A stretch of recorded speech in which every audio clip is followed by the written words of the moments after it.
Well, okay, I wanted to say hello and say welcome to our class, and then I'm going to get into a little more detail on what we're doing.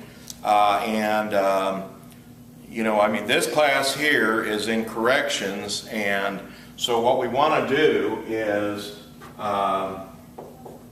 consider this video in the context of your PowerPoints, which you will also find available near where you'll find the link for my online lecture. So I'm hoping that I'll have an online lecture available in every class in time for every class. Things come up, sometimes it's not always possible.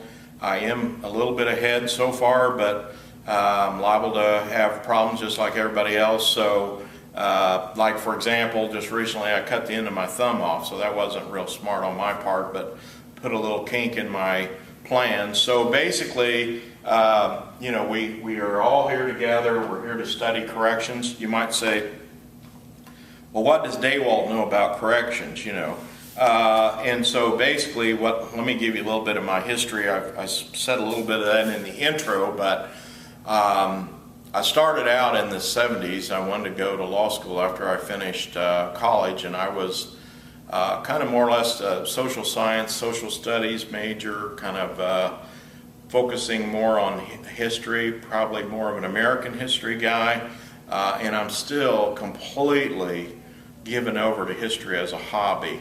But I found that it was really tough to break into teaching in history, so I decided my backup plan was to go to law school. So I ended up enrolling in law school in the early 70s, and I was trying to struggle and find my way. And then finally I got myself pretty well established. I had a couple of years under my belt, and I wanted to get me some kind of a job. And I'd kind of been looking at labor law and corporations and stuff. And then I was walking down the hall one day, and there was a small card that was pinned on a bulletin board that said, wanted 2 probation officers. So, I pulled that card down, I wrote the information down on my notepad and put it back up, and headed to I started to say cell phone. There were no cell phones. I headed to a pay phone and put about $2 worth of quarters in there and called down there and got me an appointment. So I went down there, went through a series of interviews, and at first I thought, this is never going to work. But finally I did get hired in juvenile probation. And this was a long, long time ago, but it really set me up for my whole career. Whoever knew I'd get into criminal justice and corrections. But in the course of my life, I've been very much involved in the correctional process, starting out in probation. I worked as an intake officer, which the job is processing the case. In a way, it's like you're an extension of the judge, so I had a really good experience there. I was going into the projects. Here I was, a little old guy from the country. I had about 850 people from my hometown, farmland all around, and the next thing I know, I'm walking into these great big huge buildings, projects where people are living in these apartments, a lot of times in squalor, and trying to see if Johnny is behaving himself. So it was a great opportunity to get started in this, and then I started visiting all the different correctional facilities. I've been in hundreds of them, literally all over the country, and some of this was for clients. Sometimes it was just I had the opportunity. I like to attend these criminal justice conferences, so we get the opportunity to visit different local jails and prisons. And I've tried to avail myself of that as much as I can and just kind of consider the different practices. And so I'm just trying to be a consummate professional in the field of criminal justice and focus a little bit on corrections along with the many other areas in criminal justice. So my main interests in criminal justice involve corrections, serial killing, and research. And I really like using these electronic methods to save these little visits that I do, kind of like the fireside chats that FDR had with the public back in the 30s. And I have over 100 of these so far, and it's continuing to grow. Try to do 2 or 3 every week. So stay in touch. You can catch me, subscribe to my channel on YouTube, and you can follow what we're doing throughout your program. I'm always going to be there for you. If you ever have a question, I don't care if you're in my class or not, robdawalt@me.com. Some examples of some things I've done in the past include interviews that I've done for students that have to do an interview type project for their classes, just a suggestion. Well, again, looking at our class here, Introduction to Corrections, our first PowerPoint. I'm trying to run down through that. What we try to look at here is some of the history along with the myths, realities. This is just kind of an overview of the whole course so that we know what it is. I put this PowerPoint together. This is not a canned PowerPoint. I like to use Google Images. I know there's other products out there like this. And then so what I did is I took some of the content from the book, some of the content from my experience, and try to mold it all together into a nice PowerPoint. And so basically what we're looking at is that the public belief system kind of follows myths in the media, and so they tend to think that crime is rampant when in fact it's not. If you look at the slides, there's a slide that says public benefits or public beliefs versus reality and corrections. So on the left it's a picture of a newspaper, which you see all the time. Crime rampant. That could have come out yesterday. When you look at the actual chart, crime has been steadily dropping since about 1990. One of the issues though with corrections, which really hits home to where we are, is judges have been altering their sentencing methods since when I started back in the 70s. Instead of giving people a chance the first time out with a probation sentence, oftentimes they give them a jail sentence or prison sentence. So it's like everybody has to serve at least a little bit of time. And if you notice, there's just been an arching higher. The one line that starts on the bottom and moves up is prison and jail sentences, and the line that starts on the top and moves down, and I'll just try to put this up here. Let me just kind of make myself a little bit of room, but I'm going to show you just as quickly as I can what I'm showing you in the PowerPoint, and that is that, this is crime here, okay, and crime, it starts out high and it goes down like this. This is 1990. And this is 2010, okay? And usually there's a little bit of a lag, and because of the economics of 2008 beyond, there may be a bit of a jog up, something like that. But then the other thing is that sentencing to prison or jail, basically I'm just going to round it to prison, started out down here in 1990, okay? And it goes up like this, and it's kind of like that. And so there's just starting here to get the message around 2000, and so this is where we find ourselves now. So basically it is a really bad scenario in my mind, because what we have to think about is what is the cost? What is the cost for this to the taxpayer? Even to victims sometimes, because in some of these crimes, like thefts and things, if people were out, they could make restitution. If you're in prison, believe me, you're not making restitution. And it's a big human cost to the defendants, because they just sit in prison and learn new ways to be a better criminal. Unfortunately, they just have not adopted a lot of the more helpful ways to convince people to become a law-abiding citizen. A lot of this here where we're using the wrong tools can be bad. Can you imagine trying to roof a house with a great big sledgehammer? There's a hammer made just right for roofing a house. There's another hammer that's made for putting up a picture. Can you imagine using a sledgehammer to put up a picture? That'd be a huge failure. So basically, looking at this then, the history, the media, the basic message in this PowerPoint is that There's just been an overabundance of use of prison, and the media continues to foster that kind of an attitude. And you might say, well, why? And you know, basically what you're looking at is a knee-jerk reaction by the judges to the public attitude or perception of crime, which involves this belief that crime is out of control. And the media continues to foster that type of thinking. So it's all about a punishment-oriented type of thinking, which is not productive, and we'll talk about that some in the next video. Basically, the correctional system in the United States, as we see in one of these later charts, is off the wall. I mean, it's way bigger than the whole rest of the world. The thing to keep in mind on this is that most of the civilized world, you know, the USA is out here. This is our prison population. The rest of the world, like UK, is like somewhere in here. Now, of course, you've got to look at it population, but even at per 100,000,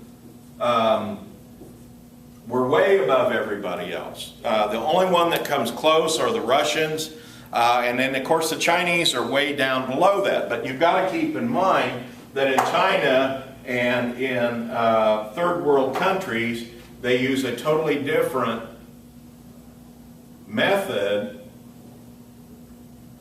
of dealing with crime, and that is, if you're not a law-abiding citizen in China, there's no such thing as rehabilitation. They just put a bullet in your head and send your mom the bill, you know. So basically, not real good at making bullets, but you know, that's how they handle crime. And not trying to be too facetious, but when you look at statistics, there's always reasons why some of this stuff happens, but basically the biggest incarceration rate in the world is the United States.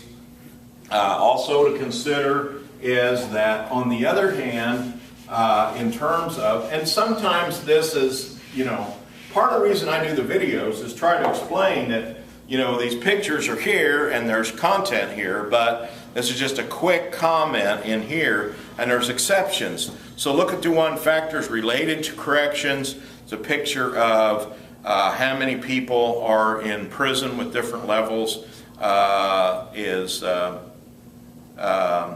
educated, the better off they are. I'm seeing a problem here already because I see that I didn't put the more educated a person, I just said the more a person is. So I got to run back and fix that. But basically, it's saying that 1 out of 100 college graduates are in prison. 1 out of 35 high school graduates are in prison. 1 out of 10 high school dropouts are in prison.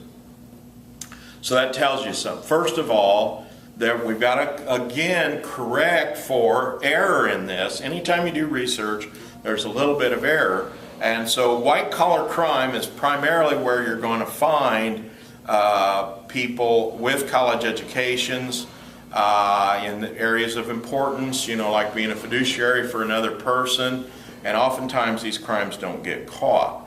But you need to understand that looking at the correlation in the next slide, that most of your educated people make a lot more money. And so if you look at the professional degree, they're at the top of the scale, which is lawyers and doctors, 2.87, engineers, architects.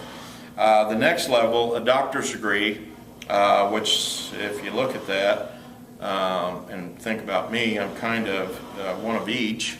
So I've had the opportunity to do both things, and I'll probably fall somewhere in the middle there. But even master's level people, you have master's level instructors, they just have a lot of facility. I mean, people see that degree, you've got an opportunity to work different places. I can honestly say that I've only ever been out of work my entire life, 65 years, I've been out of work 4 weeks.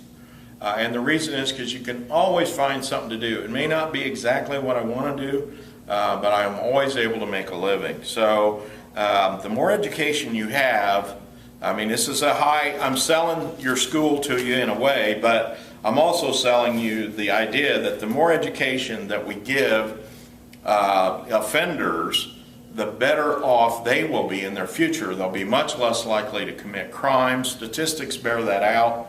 There are exceptions because of white-collar crime, as in all things, but this is an important consideration. So what I'm saying is, what is the cure for crime? The cure for crime is education. Wow, the cat is out of the bag. I mean, what I'm saying is that education is the key. Education is the key to everything, okay? There are two basic keys in my life. One is education, the other one is communication, okay? And so that's why I say to you, get your education, and if you have any questions or problems, communicate with me. Don't sit out there and say, oh, I just can't figure this out and I'm too embarrassed. Don't be embarrassed. Let me know. Let's work together. But again, let's look at this on the offender level. I keep drawing it down to the personal level and talk about you and me, but I'm also saying that this is true of all people, all people. Why do we have wars? Lack of communication. Why do we have wars? Lack of education. They don't know enough about each other, they're foreign, they don't like strangers, they don't communicate with strangers, they don't educate themselves about the other people around them, and they don't communicate with them. So this is a critical thing. And for criminals, what you find is offenders tend to take an attitude that they just don't trust other people. So basically, very important, and the reason being, it's an us or them mentality. Some families take the view, well, they have plenty, we don't have enough. Robin Hood said it was okay, so let's just go take from the rich and give to ourselves who are poor. That's an endemic problem in some families. Property theft is a bigger problem than just about anything else. Murder, a guy gets upset, he's angry, it's a quick, impulsive thing. He hits somebody with a pool cue. He may kill his best friend because he's drunk, he's upset. He hits the guy, he kills him, he serves 15 years in prison, he gets out, we'll never see him again. 5% of murderers tend to reoffend. 50% of property offenders tend to reoffend. And I will pepper you with these statistics all the time. Now, one of our major concerns, growth of women under correctional supervision. Women are one of the biggest problem areas as far as being caught up in this net, and a lot of times they're getting sent to prison for gang affiliation or somehow involved in drugs. And sometimes that is both, because the gangs are involved in using women as what we call mules for drugs. So very important. And so another area of concern, of course, is race and ethnicity. We have a lot more minority members. 12% of the population are black, but yet a large percentage of criminals in prison, offenders, are also black. Likewise, 12.5% of Hispanics are a part of the population in the U.S., and this is a growing number, as many of us know. And, you know, me, myself, I'm welcoming Hispanics to the United States. I think it's a great land of opportunity. It was that way for the Germans, the Irish, and for all people who were poor, looking for a better place to live. And I think there's room for everybody, as long as we deport ourselves in the sense of that we maintain ourselves as law-abiding citizens. Now, what works? Well, basically, risk assessment, treatment, monitoring and drug testing, co-occurring disorders like mental illness. Many offenders have mental illness problems, anger management, child molestation. There are ways that we can help many people with different afflictions, and that's using behavior modification techniques. Relapse prevention, what that involves is urinalysis, constant checking. We have to have intensive involvement with probation, and then we have to use the cost-effective option whenever we can. So if you notice on this chart on what works, the probation cost is way down, and yet prison and jail is much higher. So basically, I appreciate the opportunity to be here with you. Hopefully we'll work through these every week, 2 a week. This is an 8-week session, so let's involve ourselves as much as we can in this process. Welcome again. Stick with me, communicate with me, and let me know how I can help you. Thanks very much.